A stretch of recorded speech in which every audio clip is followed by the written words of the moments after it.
Good morning. నేను Shatakshi channel ద్వారా హిందూయిజంలో ఉన్నటువంటి గొప్ప వాళ్ళకి, పెద్దలకి, హిందూ బంధువులందరికీ ఒక రిక్వెస్ట్ చేస్తున్నాను.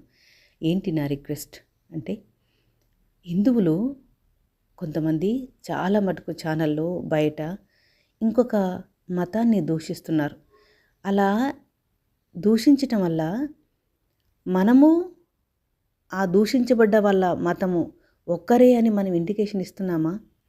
మనదెక్కడ అవసరం కోసమో, ప్రయోజనం కోసమో, ఉపయోగం కోసమో, సంతృప్తి కోసమో ఇంకొక అన్యమతాన్ని స్వీకరించినటువంటి ఆ వ్యవస్థ ఎక్కడ? హిందూయిజం అంటున్నాను, గుర్తుపెట్టుకోండి. మనది మతం కాదు, ఇజం, జీవన విధానం.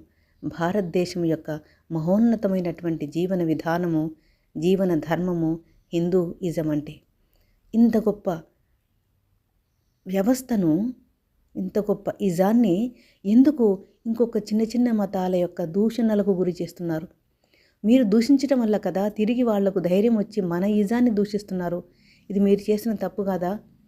ఇంకొకరి దూషణలకు గురి చేసేంత స్థాయి హిందూయిజానిది.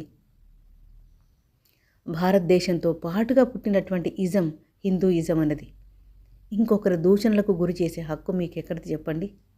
మీరెందుకు పని కట్టుకొని ఇంకొక మతాన్ని దూషిస్తున్నారు? అవసరమా? వాళ్ళ జీవిత విధానం వాళ్ళది, పోనివ్వండి. దానివల్ల మీకు వచ్చిన నష్టం ఏంటి? ఇప్పుడు ఎవరినైనా వ్యక్తిగతంగా దూషించామనుకోండి, వాడి మనసు గాయపడుతుంది. ఆ గాయంలోంచి ఎదుట ఉన్న వ్యక్తి ఎంత గొప్పవాడైనా, ఎంత పెద్ద స్టేటస్లో ఉన్నవాడైనా సరే, వాని అహం దెబ్బతిన్నప్పుడు వాడు ఊరుకోడు, తిరిగి తిడతాడు. నీకు గొప్ప కావచ్చు, నీ గొప్పతనము, నాకేం గొప్ప అనుకొని తిట్టే ధైర్యం మనం వానికి ఇస్తున్నాం కదా. ఎందుకు హిందూయిజాన్ని ఇంకొకరు దూషణలకు గురి చేస్తున్నారు? ఒకసారి ఆలోచిస్తారని నా రిక్వెస్ట్.